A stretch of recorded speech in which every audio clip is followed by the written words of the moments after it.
गर्भ गीता, श्री कृष्ण और अर्जुन संवाद। भूमिका: जब अर्जुन ध्यान की गहन अवस्था में था, तभी एक दिव्य अनुभव ने उसे घेर लिया। प्रकाश की तेज ज्योति उसके सामने प्रकट हुई। वो स्वयं भगवान श्री कृष्ण थे।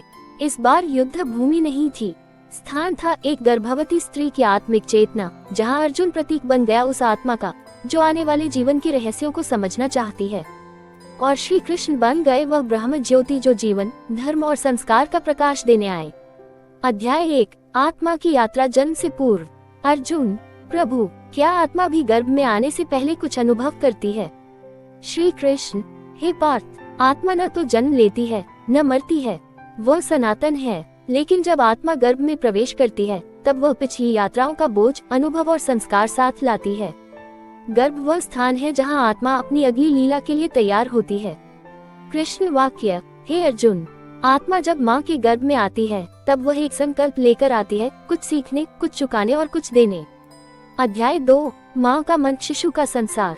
अर्जुन: प्रभु, क्या माँ के विचार गर्भस्थ शिशु को प्रभावित करते हैं? श्री कृष्ण: पार्थ, माँ का मन गर्भ का आकाश होता है। जैसे आकाश में सूर्य और चंद्रमा प्रकाश फैलाते हैं, वैसे ही माँ के विचार शिशु की चेतना को आकार देते हैं। माँ यदि शांत, प्रेममय और सात्विक रहे, तो शिशु में वह गुण सहज ही समा जाते हैं। कृष्ण वाक्य: हे अर्जुन, माँ केवल शरीर नहीं बनाती, वह आत्मा को संस्कार देती है। इसलिए माँ का हर क्षण एक तपस्या है। अध्याय 3, पिता की भूमिका, मौन तपस्या। अर्जुन: प्रभु, पिता का योगदान इस यात्रा में क्या होता है? श्री कृष्ण: हे अर्जुन, पिता वह मौन दीपक है जो अपने तप से इस यज्ञ को पूर्ण करता है। उसका व्यवहार, उसका संयम और माँ के प्रति उसका सम्मान, ये सब शिशु की चेतना में अंकित होते हैं। वह भले गर्भ में उपस्थित न हो, पर उसकी ऊर्जा माँ के हृदय के माध्यम से शिशु तक पहुँचती है। कृष्ण वाक्य: पिता वह बीज है जिसमें वृक्ष की पूरी नियति समाई होती है। वह मौन में कर्म करता है और शिशु के भाग्य का आधार बनता है। सूरजमुखी। अध्याय 4, विचार और संगीत, गर्भ की ध्वनि। अर्जुन: प्रभु, क्या शब्द और ध्वनि भी गर्भ पर प्रभाव डालते हैं? श्री कृष्ण: निश्चित ही, गर्भ एक अत्यंत संवेदनशील केंद्र है। माँ जो सुनती है, वह शिशु की चेतना में अंकित होता है। यदि वह श्लोक, भजन, प्रेमपूर्ण वाणी और सकारात्मक ध्वनियाँ सुनती है, तो शिशु की आत्मा जागृत, शांत और संतुलित बनती है। कृष्ण वाक्य: हे पार्थ, शब्द केवल ध्वनि नहीं, वह ऊर्जा है जो आत्मा को आकार देती है। अध्याय 5, भोजन, संस्कारों का रस। अर्जुन: प्रभु, माँ के भोजन का प्रभाव क्या आत्मा पर भी पड़ता है? श्री कृष्ण: अन्न ब्रह्म है। जो भोजन माँ ग्रहण करती है, वह शिशु की कोशिकाओं और मन पर प्रभाव डालता है। सात्विक, ताजा और प्रेम से बनाया गया भोजन आत्मा को निर्मल बनाता है। Greater than. कृष्ण वाक्य: अन्न में केवल पोषण नहीं, संस्कार भी समाहित होते हैं। भोजन से भावनाएं बनती हैं और भावनाओं से चरित्र। अध्याय 6, माँ का भाव, माँ की साधना। अर्जुन: प्रभु, माँ को इस समय क्या करना चाहिए? श्री कृष्ण: माँ को चाहिए कि वह स्वयं को तपस्विनी समझे। ध्यान, प्रार्थना, आत्मचिंतन, अच्छे विचार, अच्छे कर्म, यही उसके शिशु के लिए सबसे बड़े उपहार हैं। हर दिन माँ अपने गर्भ को एक मंदिर की तरह देखे, जहाँ भगवान स्वयं पल रहे हैं। कृष्ण वाक्य: हे पार्थ, माँ वह भूमि है जिसमें ब्रह्म बीज बोता है। वह स्वयं एक ऋषि बन जाती है जब वह अपनी भूमिका को आत्मसात करती है। चमकता सितारा। अध्याय 7, डर और चिंता, गर्भ का अंधकार। अर्जुन: प्रभु, अगर माँ को डर या चिंता हो, तो क्या वह शिशु को नुकसान पहुँचाती है?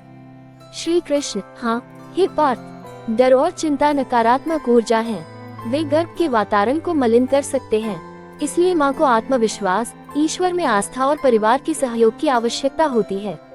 कृष्ण वाक्य: डर वह बादल है जो आत्मा के प्रकाश को ढंक देता है।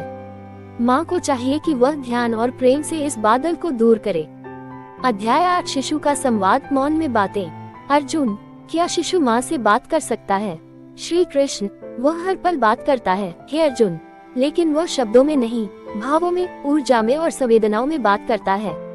माँ जब अपने गर्भ से संवाद करती है, तो शिशु उसकी हर भावना को आत्मसात करता है। कृष्ण वाक्य: शब्दों से नहीं, मौन की भाषा से आत्माएं संवाद करती हैं। माँ का हर स्पर्श, हर प्रार्थना शिशु के हृदय में उतर जाती है। अध्याय 9, वंश, संस्कार और आत्मा की परंपरा। अर्जुन: क्या आत्मा अपने पूर्वजों के संस्कार लेकर आती है? श्री कृष्ण: हाँ, हे पार्थ, आत्मा जब गर्भ में आती है तो वह अपने वंश की स्मृतियाँ, गुण और संस्कारों की छाया लेकर आती है। इसीलिए कुल परंपरा, आचार विचार और पूर्वजों के कर्मों का प्रभाव भी शिशु के स्वभाव पर पड़ता है। परंतु माँ और पिता के वर्तमान कर्म उस प्रभाव को बदल भी सकते हैं। कृष्ण वाक्य: वंश की स्मृति को माँ की साधना परिवर्तित कर सकती है। जैसे अग्नि लोहे को सोना बना देती है, वैसे ही माता का तप आत्मा को पुनः गढ़ता है। अध्याय 10: जीवन का उद्देश्य और नियति। अर्जुन: क्या प्रत्येक आत्मा कोई उद्देश्य लेकर जन्म लेती है? श्री कृष्ण: हाँ अर्जुन, कोई भी आत्मा बिना संकल्प के इस धरती पर नहीं आती।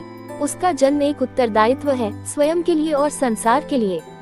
कुछ आत्माएं ज्ञान के दीपक बनती हैं, कुछ सेवा के लिए आती हैं और कुछ केवल अपने कर्मों का फल भोगने। माता यदि ध्यानपूर्वक गर्भ संस्कार करे तो वह उस आत्मा को उसके सही मार्ग पर अग्रसर कर सकती है। कृष्ण वाक्य: जन्म केवल शरीर का नहीं, आत्मा की यात्रा का एक अध्याय है जो पूर्व जन्मों की लेखा और आने वाले समय का बीज है। अध्याय 11: गर्भकाल की साधना, दिनचर्या और अभ्यास। अर्जुन: प्रभु, गर्भवती माँ को कौन से आचरण अपनाने चाहिए? श्री कृष्ण: प्रतिदिन प्रातः सूर्योदय से पहले उठकर स्नान करें, शांत संगीत सुने, भगवत गीता या अन्य धर्मग्रंथों का पाठ करें, ध्यान और प्राणायाम करें, सात्विक भोजन लें, क्रोध और चिंता से दूर रहें, प्रेम, करुणा और क्षमा की भावना को जीवन में उतारें।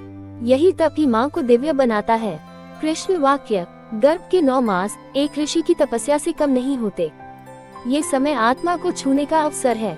अध्याय 12: शिशु का स्वागत, जन्म का पवित्र संस्कार। अर्जुन: प्रभु, जब शिशु जन्म लेता है तब क्या किया जाना चाहिए?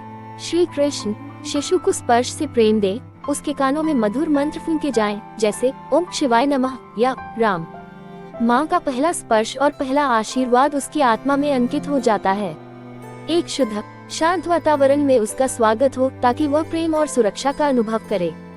कृष्ण वाक्य: जन्म क्षण केवल शारीरिक नहीं, वह आत्मा के स्वागत का ब्रह्म मुहूर्त होता है।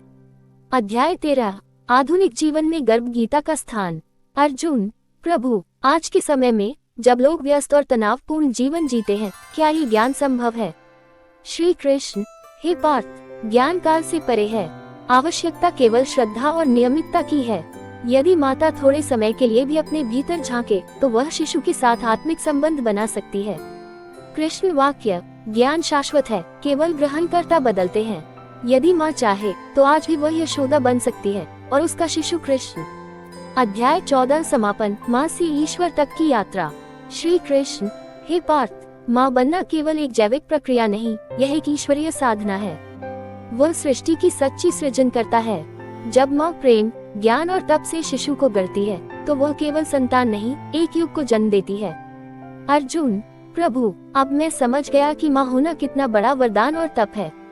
ये केवल जन्म नहीं, आत्मा को दिशा देने का सबसे बड़ा कार्य है। कृष्ण वाक्य: हे पार्थ, जब माँ अपनी भूमिका को ईश्वर की भूमिका समझती है तभी सृष्टि पवित्र होती है। वह स्वयं साक्षात देवी हो जाती है। समापन वाक्य: ये संवाद केवल अर्जुन और श्री कृष्ण का नहीं था, ये संवाद हर माँ के भीतर चल रही चेतना और सृष्टि के सृजनकर्ता के बीच का था। हर माँ यदि इस गर्भ गीता को जीवन में उतारे तो धरती पर दिव्यता उतर आए।